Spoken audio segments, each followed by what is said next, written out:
আজকে আমরা জন্মদিন উপলক্ষে এসেছিলাম হোটেল গ্র্যান্ড গসিপে খেতে। এই হোটেলটি বহরমপুরে, আর এর আগেও আমরা এখানে এসেছিলাম খেতে। এইখানকার খাবার আমাদের খুব ভালো লাগে, তাই আমরা প্রায় এইখানে আসি। এইটা হচ্ছে মেনু কার্ড, যেখানে অনেক রকম আইটেম আছে, ভেজ নন ভেজ।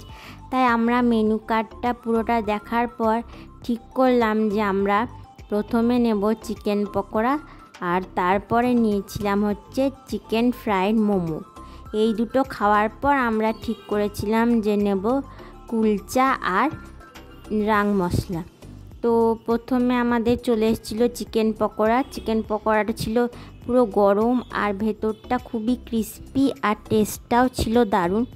অন্য হোটেলের থেকে এই হোটেলের চিকেন পকোড়াটা আমাদের বেশি ভালো লাগে। এখানে দিয়েছিল 8 পিস, তাই আমরা সবাই চিকেন পকোড়াটাকে ভাগ করে নিলাম। আর সঙ্গে দিয়েছিল টমেটো সস। ওটা খাওয়ার পরই দিল হচ্ছে চিকেন ফ্রাইড মোমো, এর সঙ্গে দিয়েছিল মেয়োনিজ। এখানে ফ্রাইড মোমোটা ছিল 6 পিস, তাই আমরা এখানে সবাই ভাগ করে নিলাম। আর এইটাও খেতে ছিল অসাধারণ, আর চিকেনটা ভেতরে ছিল খুবই টেস্টি। ফ্রাইড মোমোটা মেয়োনিজ আর টমেটো সস দুটোর সাথে খেতে ভালো লাগছিল, তাই আমরা দুটোই মিক্স করে খেয়েছিলাম।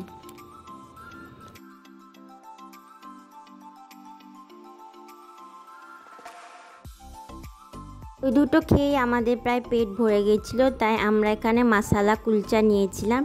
এই মশালা কুলচার টেস্টটা এত দারুণ ছিল যে আমরা 1 প্লেট ছেড়ে 2 প্লেট নিয়েছিলাম। আর এইটা এত খেতে ভালো ছিল যে এর সঙ্গে আর কোনো মাংসের আইটেম লাগলো না, তাই আমরা আর রং মশলাটা নিলাম না, শুধু কুলচাটাই খেলাম। কুলচার ভেতরে স্টাফিংটা ছিল দারুণ। আর এইটার সঙ্গে আমরা নিয়েছিলাম একটা কোল্ড ড্রিঙ্কস, যেটা ছিল স্প্রাইট। তো এই খেয়ে আমাদের পেট পুরো ভর্তি হয়ে গেছিলো, তাই আমরা বাড়ির জন্য প্যাক করে নিয়ে গেছিলাম চিকেন রাং মশলা, আর তার সঙ্গে খাওয়ার জন্য বাটার নান। এই ছিল আজকে আমাদের হোটেলে খাওয়ার এক্সপিরিয়েন্স। আমাদের খেয়ে খুবই ভালো লেগেছিল। আর আপনারা অবশ্যই গ্র্যান্ড গসিপে এসে এই আইটেমগুলো ট্রাই করবেন, প্রচণ্ড ভালো খেতে। আজকের ভিডিওটা এই পর্যন্তই, দেখা হবে পরের ভিডিওয়। নমস্কার।